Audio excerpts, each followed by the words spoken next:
Welcome back. Now get out there in a blizzard. I tell you what, it is nasty. So I want to check in with some of the weather watchers. 23, Daniel Hannigan, always good, reliable source. And he said in this picture, just from this morning, ay, ay, ay, ay, ay. So he's going to be all snow all the time. He could see one of the more significant totals, north and west.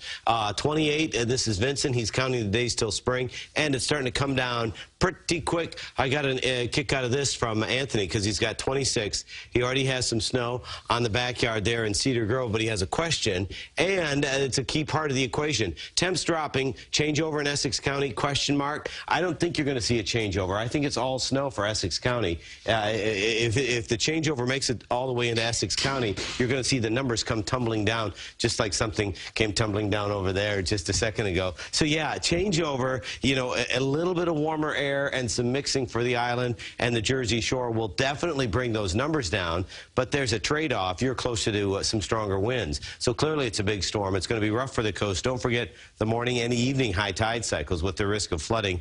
And we're talking about still more significant totals north and west. In fact, we're actually going to dive in and have some fun, so to speak, with some of the models. You know, we use these computer forecast models, many of them, and then we blend them together to come up with our numbers. Interesting, you look at the NAM, the North American model, and you can see it's time-stamped here, 8 p.m., and that's the total there, has 6.2 in the city. The RPM has 13.6 in the city. So one is twice as big because the RPM clearly is keeping more cold air in place. So with that said, you're going to see the more significant totals there, and you're going to see a big drop-off for the area from, say, 23 to 27 inches to 28 inches to just 3 inches in Montauk. So eastern Suffolk, you're going to see your numbers cut way down. We're already seeing some evidence of that in Ocean County because that's where it's raining right now. So where there's mixing with some rain or sleet, totals will be down. Where it stays snow, your numbers are going to be very impressive with this storm.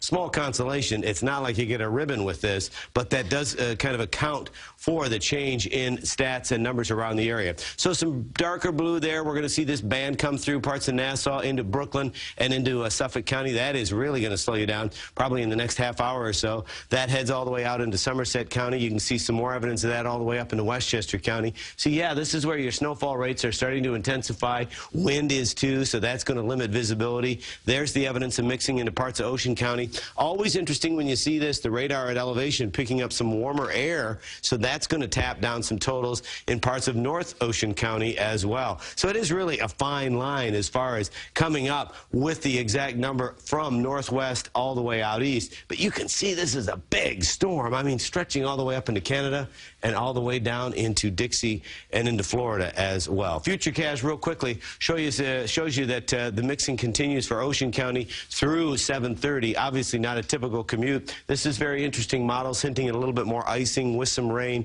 into parts of Long Island that would really bring those numbers down. And look at that line setting up right on the city. From borough to borough, you could see big variations in ultimate snow totals. And then you see, well, Anthony's hoping for a little bit of mixing in Essex County. I think that's a long shot because, boy, cold air just floods in behind that. And overnight tonight, you'll see even more cold air. So Wednesday stays cold, and the snow is going to stick around. You can see evidence of that in the 7-day forecast.